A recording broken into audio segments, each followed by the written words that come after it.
দুটি তরল আছে যাদের ঘনত্ব দেওয়া আছে D1 আর D2।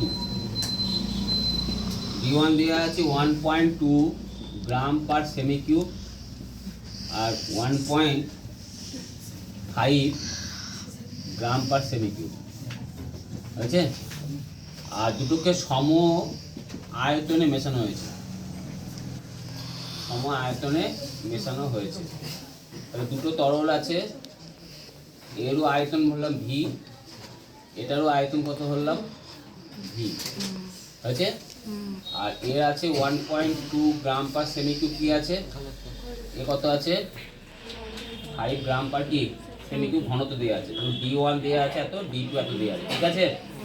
তাহলে এবার এই দুটো তরলকে যখন মেশানো হবে একটা বড় জায়গায়, তখন সেই মিশ্রণের ঘনত্ব কত হবে, বোঝা গেল? তাহলে প্রথম তরলের ঘনত্ব D1 কত দেওয়া আছে বলো? 1.2 গ্রাম পার কি সেমি কিউব, লিখে দিলাম। আবার দ্বিতীয় তরলের ঘনত্ব লিখবে, দ্বিতীয় তরলের ঘনত্ব D2 সমান 1.5 গ্রাম পার কি সেমি কিউব, লিখে দিলাম। আর কি দেওয়া আছে বলো? ভর বার করতে হবে, সম আয়তন, মানে আয়তন দেওয়া আছে। ধরি প্রথম তরলের আয়তন সমান ভি, দ্বিতীয় তরলের আয়তন সমান কত ভি। তাহলে এখান থেকে ঘনত্বর আয়তন দেওয়া থাকলো, কি বার করবো? ভর। অতএব প্রথম তরলের ভর সমান কত হবে? ভর বের করার সূত্র, ঘনত্ব সমান কি? ঘনত্ব সমান ভর বাই, তাহলে ঘনত্ব সমান ভর বাই যেটা আয়তন হয়, তাহলে ভর সমান বের করার সূত্র কি হবে? হ্যাঁ, ঘনত্ব ইন্টু আয়তন, ঘনত্ব ইন্টু আয়তন, তাই তো? হ্যাঁ, তাহলে প্রথম তরলের ভর M1 সমান কি হবে? 1.2 ইন্টু ভি গ্রাম, ঠিক আছে, ব্র্যাকেটের মধ্যে। আর দ্বিতীয় তরলের ভর সমান কত হবে? 1.5 ইন্টু ভি গ্রাম, ওকে।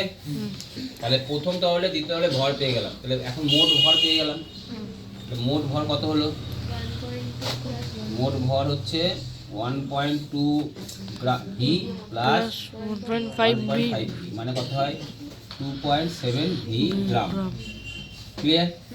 তাহলে ঘনত্ব বের করতে কি লাগে? ভর লাগে আর আয়তন লাগে। তার মধ্যে ভর পেয়ে গেছি, আয়তন কত বলো? মিশ্রিত তরলের মোট আয়তন কত? মিশ্রিত তরলের মোট আয়তন কত হয় বলো? আয়তন হচ্ছে 2v। অতএব ঘনত্ব কত লিখবে?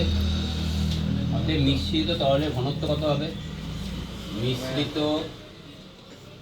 তরলের ঘনত্ব সমান ভর বাই কি আয়তন। এর পরের লাইন এটা, হ্যাঁ, ভর কত হবে বলো? 2.7 ভি, আর নিচে 2v কি সেমি কিউব, এখানে সেমি কিউব লিখে দাও।